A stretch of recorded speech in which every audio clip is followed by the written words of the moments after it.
blast in Beirut. A devastating explosion rocked Beirut, Lebanon. 4 अगस्त 2020 218 लोगों की मौत और 7,000 लोग घायल हुए। Blast killed 218 people and injured 7,000 more. Hundreds of thousands would be left homeless. ये ब्लास्ट इतना पावरफुल था कि लेबनान के साथ साथ सीरिया, टर्की, पैलेस्टाइन, जॉर्डन तक को इसका इम्पैक्ट महसूस हुआ। 2 हफ्तों की स्टेट ऑफ इमरजेंसी डिक्लेयर करनी पड़ी। सड़कों पे प्रोटेस्ट निकलना शुरू हो गए थे।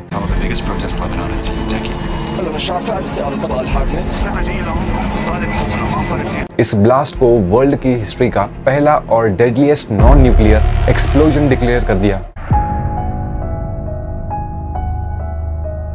देखिए, ये जो लेबनान के बेरूत में जो ब्लास्ट हुआ था 4 अगस्त 2020 को, इस ब्लास्ट ने लेबनान को और भी कई साल पीछे कर दिया। 2016 के बाद से ये जो लेबनान कंट्री है, ये ऑलरेडी फाइनेंशियल क्राइसिस से जूझ रही थी, जिसमें कंट्री के ऊपर बहुत सारा कर्ज हो चुका था फॉरेन कंट्रीज का, जो वो पे नहीं कर पा रहा था।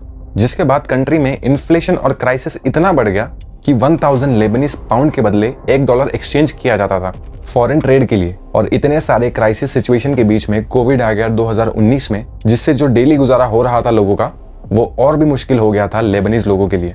First confirmed coronavirus case was reported 3 weeks ago. फिर उसके बाद 4 अगस्त 2020 को जो बेरूत में ब्लास्ट होता है, तो पूरी कंट्री एक बहुत बड़ी इंस्टेबिलिटी स्टेज में चली जाती है। लेकिन ये जो ब्लास्ट हुआ था, उसकी कहानी स्टार्ट होती है 2013 में। 27 सितंबर 2013 को MV रोसस नाम का एक कार्गो शिप जॉर्जिया के एक शहर बाटुमी से निकलता है मोजाम्बिक के बेरा के लिए। मोजाम्बिक ईस्ट अफ्रीका में एक कंट्री है जिसमें एक शहर है बेरा। और ये जो MV रोसस कार्गो शिप है, जिसके ओनर थे एक रशियन बिजनेसमैन आइगोर ग्रेक हश्किन, उनके इस MV रोसस कार्गो शिप के अंदर 2750 टन का अमोनियम नाइट्रेट लेकर जाया जा रहा था, जो इस शिप को डिलीवर करना था मोजाम्बिक के बेरा में, जिसको एक अफ्रीकन मैन्युफैक्चरिंग कंपनी ने ऑर्डर किया था माइनिंग के लिए। अमोनियम नाइट्रेट एक ऐसा केमिकल कंपाउंड है जो फर्टिलाइजेशन के लिए भी काम में आता है और एक्सप्लोजिव प्रोडक्ट्स बनाने के लिए भी काम में आता है, जो हजार्डियस केमिकल में काउंट होता है। 2 महीने के बाद 21 नवंबर 2013 को इस MV रोसस कार्गो शिप को पार्क किया जाता है बेरूत के सी पोर्ट पे, ये कह के कि इस कार्गो शिप में मैकेनिकल फॉल्ट होने की वजह से ये शिप समंदर में ट्रैवल करने के लायक नहीं है। जबकि कुछ सोर्सेस ने तो ये भी कहा है कि इस शिप का जो ओनर था, उसके पास स्विस कनाल का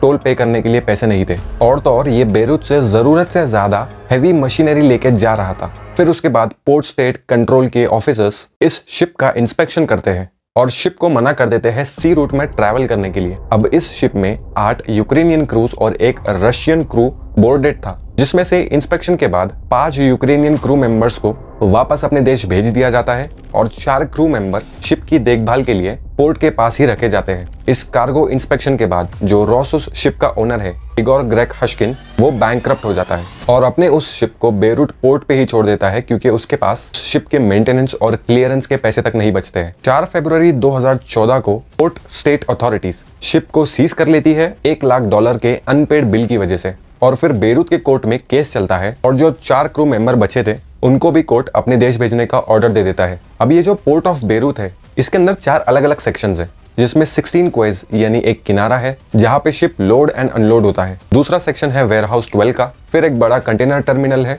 और एक ग्रेन एलिवेटर जहां पे 1,20,000 टन के गेहूं चावल रिजर्व करके रखा गया था कंट्री के राशन के स्टेबिलिटी के लिए। कोर्ट के ऑर्डर के बाद ये जो रोसस कार्गो शिप है, उसको वेयरहाउस 12 के पास रखा जाता है, जहां पे वो अगले 6 साल तक वैसे ही रहता है। और वेयरहाउस 12 के अंदर अमोनियम नाइट्रेट को स्टोर करके रख दिया जाता है, क्योंकि इस कार्गो शिप में अमोनियम नाइट्रेट बहुत ज्यादा मात्रा में था। तो लेबनीज कस्टम ऑफिशियल्स जज को कई बार लेटर भी लिखते हैं, जिसमें कहते हैं कि ये जो अमोनियम नाइट्रेट है, इसको या तो एक्सपोर्ट कर दिया जाए, अगर एक्सपोर्ट नहीं कर सकते तो इसको लेबनीज आर्म्ड फोर्सेस को दिया जाए, या फिर किसी लेबनीज प्राइवेट एक्सप्लोजिव कंपनी को भेज दिया जाए। ये जो लेटर्स है, ये 27 जून 2014, 5 दिसंबर 2014, 6 मई 2015, 20 मई 2016, 13 अक्टूबर 2016 और 27 अक्टूबर 2017 को भेजा जाता है। लेकिन कोर्ट की तरफ से इस पे ये कह के रिप्लाई कर दिया जाता है कि कस्टम ऑफिशियल्स ने इस लेटर में कुछ एरर्स किए हैं, जिसको ठीक करने के बाद ये लेटर प्रपोजल कंसीडर किया जाएगा। और इतने सारे लेटर्स इसीलिए लिखे जा रहे थे क्योंकि लेबनीज कस्टम ऑफिशियल्स को ये पता था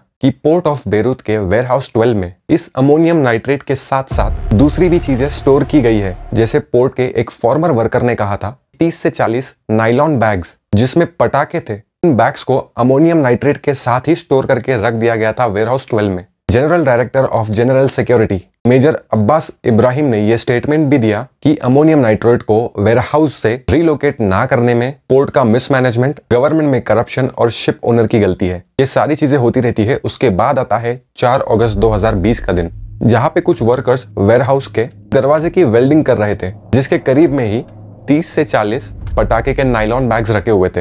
इस वेल्डिंग के काम के चलते 5:45 पे पहला एक्सप्लोजन होता है। पटाखों में आग लगना स्टार्ट होती है, जिसमें वेयरहाउस 12 में एक फायर ब्रोक आउट होता है, जिसके बाद तुरंत 5:55 को 9 फायर फाइटर्स की टीम पहुंचती है आग को बुझाने के लिए। जब ये फायर फाइटर वहां पे पहुंचते हैं तो ये रेडियो पे अपनी टीम को अलर्ट करते हैं कि ये आग कुछ हद से ज्यादा ही है और अलग सा आवाज भी आ रहा है इस आग के लगने में। फिर उसके कुछ देर बाद वक्त होता है 6:07 जब एक बड़ा धमाका होता है।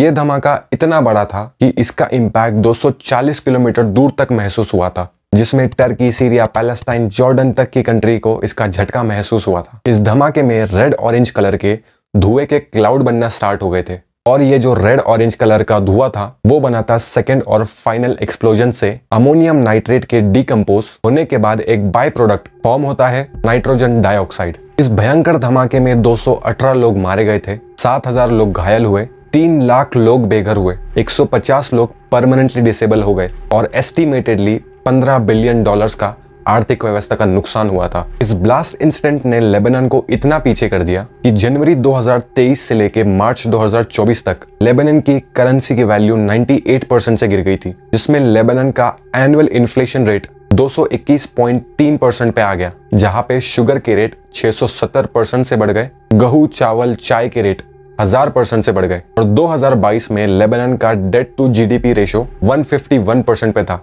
ये इंसिडेंट ह्यूमन हिस्ट्री के एक शॉकिंग एंड ट्रैजिक इंसिडेंट में से एक है। वीडियो एंड करने से पहले आपको बता दूं कि लेबनान को मिडिल ईस्ट का स्विट्जरलैंड भी कहा जाता था।